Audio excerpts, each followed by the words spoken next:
Check. तुम्ही सगळे कसे आहात? इतना ही आता है. So first of all, cultural capital of Maharashtra और ऑक्सफोर्ड ऑफ द ईस्ट जिसको कहा जाता है, ऐसे पुणे के सभी लोगों को गुजरात का वंदन. लास्ट प्लेयर, लंबी पारी खेलनी थी लेकिन टाइम हमारे पास बहुत कम है. जितना एसेंशियल है, जितना बहुत इंपॉर्टेंट है, उतनी ही चीजें मुझे बतानी है. सी, यूपीएससी हो या मैंने जीपीएससी क्लियर किया क्लास 1, गुजरात में रैंक 34 था. यूपीएससी क्लियर किया, rank 570, IPS, becoming the youngest IPS of Gujarat at such a early age, and then people come to you and बोलते हैं आप बहुत नसीबदार है, you are very lucky. I tell them in reverse, luck favors the brave. कोई अपना luck साथ में लेके नहीं आता, वो बनाना पड़ता है. अगर आपके पास रिस्क लेने का एटीट्यूड है, सी, मैं गुजराती हूं and we know the business, and business का एक ही फंडा है, higher the risk, higher the profit. So अगर 8:30 को आपका एक्सीडेंट होता है और 9 o'clock आप मेंस की एग्जाम देने जा सकते हैं. इंटरव्यू से पहले 1 महीने तक आप हॉस्पिटलाइज्ड है और उससे 1 वीक पहले आप दिल्ली जाके उसकी प्रिपरेशन कर सकते हैं. तो luck has to come with you. उसको आना पड़ेगा और आपको आईपीएस बनाना पड़ेगा. लोग बोलते हैं कि एक्सीडेंट के बाद आप जाके आए एंड ऑल, तो द सिंपल था कि मैं एग्जाम के लिए निकला. मेंस मेरा था, सुबह GS3 का पेपर था. 8:30 को मेरा स्कूटी स्लिप हो गया, मेरा लिगामेंट इंजरी हो गया, लेफ्ट हैंड में इंजरी था, सीट से ब्लीडिंग हो रहा था. लेकिन मेरे पास 2 ऑप्शन थे. मैं खड़ा हुआ, मैंने देखा, okay, my right hand is safe, and I decided I will go to the exam hall and write the exam. मेरे पास 2 ही ऑप्शन थे. या तो मैं वहां से उठ के रोने लगूं, यार मेरे साथ ही ऐसा क्यों हुआ, मेरा एक्सीडेंट हो गया, मेरा मेंस खराब हो गया, और हॉस्पिटल जाओ. या दूसरा ऑप्शन था कि मैं देखूं कि मैं 3 घंटे और सरवाइव कर सकता हूं. हाँ, कर सकता हूं. मैं मेंस के लिए एग्जाम हॉल में गया. ये जितने भी फोटोग्राफ्स लगे हैं, सर ने जैसे बताया कि जितने भी इंसान सक्सेसफुल हुए, अगर आप उसकी लाइफ स्टोरी देखेंगे तो कहीं ना कहीं एक मोमेंट आता है जहां पे वो इंसान की जो स्ट्रगल है वो पीक पे हो जाते हैं. वो इस मोमेंट पे आपको डिसाइड करना है कि आपको वहां से यू टर्न लेना है या आपको वहां से आगे निकलना है. इन सब लोगों ने डिसाइड किया कि उनको वहां से आगे निकलना है. एंड दैट इज द फंडा ऑफ लाइफ. सक्सेस उन्हीं को मिलता है जो इस स्ट्रगल वाले मोमेंट से आगे निकलने की सोचता है. जब भी आपको लगे कि आपके सिर पे बहुत मुसीबत है, जब भी आपको लगे कि आप हर तरह से गिर चुके हैं, जब भी आपको लगे कि आपके पास कोई ऑप्शन नहीं है, तब एक चीज आप अपने दिमाग में लाइएगा कि यही मोमेंट है जहां से आपकी तकदीर बदलने वाली है.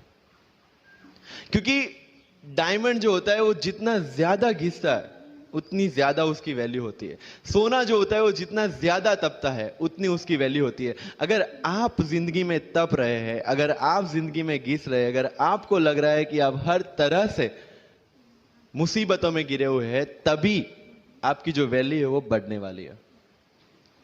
और यही मेरा एटीट्यूड रहा है. लोग बोलते हैं कि तुम्हारी फाइनेंशियल कंडीशन ठीक नहीं थी, पापा इलेक्ट्रिशियन थे, मम्मी हाउसवाइफ थी, डायमंड के कारखाने में काम करती थी, उसके बाद उन्होंने मैरिज में रोटियां बनाने का काम किया और उस तरह से मैं पढ़ा. लेकिन जब मुझे पूछा जाता है कि ऐसी कौन सी चीज है आपकी लाइफ में जो आप बदलना चाहते हो, एंड आई सेड नथिंग. क्योंकि अगर वो चीजें नहीं होती मेरी लाइफ में तो शायद आज आपके सामने में नहीं होता. तो अगर लाइफ में प्रॉब्लम्स है, अगर लाइफ में स्ट्रगल है, जैसे सर ने बताया struggle is a part of life, and I strongly believe in that. क्योंकि अगर हम दिल्ली में थे, मेरे दोस्त के साथ में निकला बाहर घूमने, तो बोलता है यार ऐसी लाइफ चाहिए, कोई मगजमारी नहीं, आराम से बैठते पूरे दिन एसी वाले कमरे में, बहुत सारे पैसे है और कोई टेंशन नहीं, ऐसी लाइफ चाहिए मुझे. मेरे पास ऑप्शन है. बोलते क्या? बोला देख सामने एटीएम का रूम दिख रहा है, एसी वाला कमरा है, बहुत सारे पैसे, कोई मगजमारी नहीं, जॉब ले ले. क्यों आईएएस आईपीएस में दिमाग खराब कर रहा है। अगर स्ट्रगल नहीं चाहिए तो you have to compromise with that life. जब भारत वर्ष का सपना चंद्रगुप्त ने देखा, चाणक्य ने देखा, और उस भारत वर्ष को बनाने के लिए जब ये संघर्ष जारी था, और तब नंद के राजा धनानंद की डॉटर दुर्धरा से चंद्रगुप्त को प्यार हो जाता है, और जब चाणक्य उनको बोलते कि नहीं, तुम्हें उससे दूर रहना है, और तब चंद्रगुप्त बोलता है, आचार्य कभी कभी सोचता हूं कि जिंदगी में या ये भारत के सम्राट बनने के लिए इतना त्याग, इतना बलिदान ना देना होता तो। और तब चाणक्य रिप्लाई करते हैं, तो हर कोई भारत का सम्राट होता। This is the fundamental rule of life. अगर आईएएस बनने के लिए, आईपीएस बनने के लिए सैक्रिफाइस करना नहीं पड़ेगा, अगर उसके लिए आपको त्याग नहीं करना पड़ेगा, तो आज पूरे इंडिया में हर घर में आपको आईएएस आईपीएस मिल जाएंगे। So when you are entering into this game of UPSC or MPSC, make sure that you have to sacrifice anything which will take you to your goal. लेकिन प्रॉब्लम ये है कि हमें टेंशन होती है, यार दोस्त की एंगेजमेंट है, उसकी बर्थडे पार्टी है, उसकी शादी है, अटेंड नहीं करूंगा तो बोलेगा मैं तेरी शादी में नहीं आऊंगा, एंड ऑल। लेकिन बिलीव मी, जब आप आईएएस बन जाओगे, वो सामने से याद दिलाएगा, भाई इनविटेशन कार्ड नहीं भेजा तूने। समझ रहे हो? तो जो कुछ भी इसके लिए सेक्रीफाइस कर रहे हो, वो जब आप उस पोस्ट पे पहुंचोगे, सब कुछ वर्थ है, सब कुछ।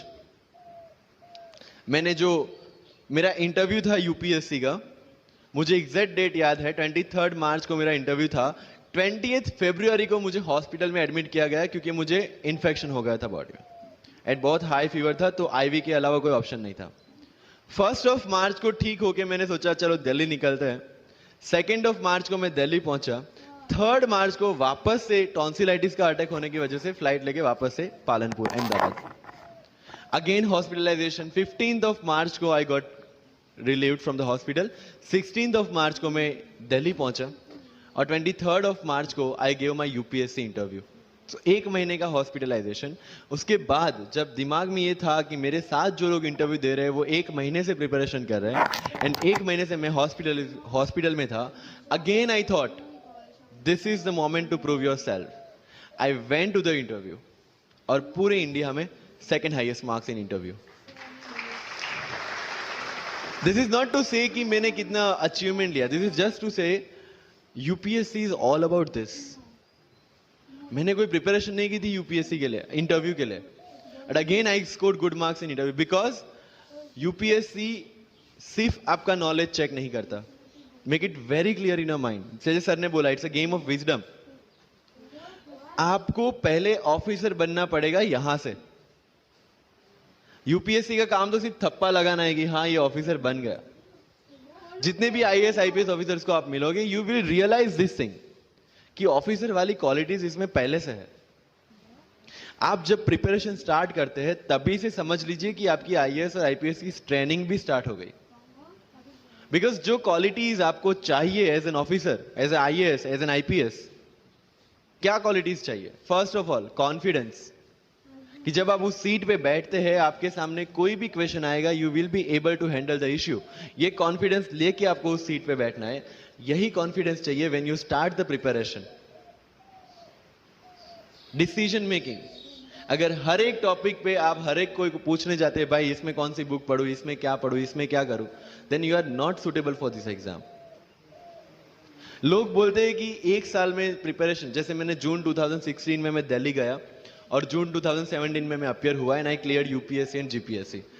पीपल से कि सर 1 साल की मेहनत में आपने एग्जाम क्लियर कर दिया। यस, टेबल और चेयर पे बैठ के करने वाली मेहनत 1 साल की थी, लेकिन उसके पीछे की मेंटल प्रिपरेशन कितनी पुरानी थी। जब मैं प्राइमरी स्कूल में था तब सोचा था कि आईएएस बनना है, और तब से मेरी जो जर्नी है, तब से मेरा जो टेम्परामेंट है, तब से मेरा जो एटीट्यूड है, वो इसी डायरेक्शन में था। जब कॉलेज में था तब मैंने एनजीओ स्टार्ट किया, 3 एनजीओ से मैं जुड़ा था। जब लोग सोशल मीडिया, व्हाट्सएप और फेसबुक पे बिजी थे, मैं वहां स्लम में जाके बच्चों को पढ़ा रहा था। क्यों? क्योंकि मुझे पता था कि फ्यूचर में यही काम करना है, क्यों ना अभी से उसकी ट्रेनिंग ले लो। So I have invested my each and every moment for this goal. Because जो पर्सनालिटी टेस्ट लास्ट में यूपीएससी लेता है, इंटरव्यू नहीं है वो। We consider it as interrogation. Interview को इंट्रोगेशन लेके चलते हैं, वहां पे पूछताछ होगी नहीं। अगर यूपीएससी के इंटरव्यू में 10 में से 9 क्वेश्चन के आंसर भी आप सॉरी सर और sorry ma'am I don't know कह के देते हैं, उसका कोई इंपैक्ट नहीं पड़ता। इंपैक्ट पड़ता है वो 9 क्वेश्चन न आने का प्रेशर आप कैसे हैंडल करते हैं। आपके पसीने छूट जाते हैं या आप वही टेम्परामेंट के साथ इंटरव्यू कंटिन्यू करते हैं। मार्क्स उस चीज के, मार्क्स है आपकी सोच के। एक ऑफिसर के तौर पे जब आपको आईएएस या आईपीएस की सीट पे बिठाया जाएगा, how will you treat the citizens of this nation? What will be your attitude to each and every person who is going to come and meet you? These things are being tested during UPSC interview. और इस सारी journey में अगर सबसे important कोई चीज है तो that is your learning attitude. और not for UPSC, for life even. Because when I am speaking in front of you in Hindi and English, to be very clear, I belong to rural background of Gujarat. और मेरा study जो हुआ है वो पूरा Gujarati medium में हुआ है, गवर्नमेंट स्कूल में। 12th तक का स्टडी मेरा गवर्नमेंट स्कूल में हुआ है, गुजराती बोर्ड में, गुजराती मीडियम में। And yet I can give my UPSC interview in English in Delhi and score such marks. Where did it come from? कहां से आता है ये? मुझे अभी भी याद है मेरा college national institute of technology Surat था, जहां पे मेरे साथ जो पढ़ने वाले बच्चे थे वो सारे सीबीएसई आईसीएसई वाले थे, और मैं एज ए एलियन वहां पे पहुंचा था, क्योंकि तब मुझे पता चला कि मैकडी जैसा भी कुछ है और उसमें बर्गर जैसा भी कुछ मिलता है। That was my first exposure to any metro city.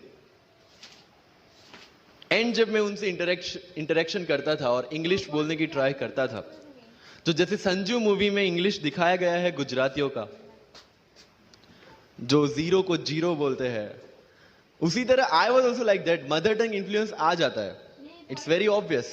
So I used to speak notes and not notes, और डोर एंड नॉट डोर, और don't and not don't. They used to make fun of me. सफिन, it's not don't, it's don't. Okay fine. I had two options. Either I stop speaking English with them or improve on that and go ahead. I decided the second option. When I started my preparation of civil services, जो English medium में करनी थी, वाजीराम में मैंने coaching किया, जहाँ पे पूरा English medium में था, सारे subjects मेरे लिए नए थे। I started from the scratch. I started from the English medium NCERT of standard 5 and 6, Gujarati dictionary, Gujarati to English dictionary, and then I started my preparation. कभी कभी ऐसा होता था कि द हिंदू का पूरा एडिटोरियल पढ़ लिया और उसके बाद आई वाज लाइक कि मैंने क्या पढ़ा। ये होगा, सबके साथ होगा। बट उस जगह अगर आप टिक गए, उस जगह अगर आपने पेशेंस रखा, उस जगह आपने अगर सरवाइव कर दिया, तो इस एग्जाम में भी सरवाइव कर जाओगे। क्योंकि यूपीएससी की जो रेस है उसमें कभी भी कछुआ, कभी भी खरगोश नहीं जीतेगा। इसमें जीतने वाला ऑलवेज कछुआ ही होगा, जो स्लो बट स्टेडी रहेगा। लग जाते हैं 5 साल भी लग जाते हैं, 7 साल भी लग जाते हैं, 9 साल भी लगे हैं लोगों को एग्जाम क्लियर करने के लिए। लेकिन बिलीव में जब रिजल्ट आएगा ना, तो वो सारा सेक्रीफाइस आपको वर्थ लगेगा। आप पढ़िए लोगों के इंटरव्यूज। मैंने क्या किया कॉलेज के 4 साल में, I went through each and every interview of UPSC toppers on YouTube. Ira Singhal से लेकर टीना डाबी मैम तक सबकी इंटरव्यूज मैंने देखे। For what? Just to know कि उन्होंने ऐसी कौन सी गलतियां की थी जिससे इनको इतना टाइम लग गया, और मुझे कौन सी गलतियां रिपीट नहीं करनी है। क्योंकि चाणक्य ने कहा है कि दूसरों के एक्सपीरियंस से जो सीखते हैं ना, वो जल्दी आगे आ जाता है। क्योंकि खुद सब कुछ अनुभव करके सीखने के लिए जिंदगी काफी छोटी है।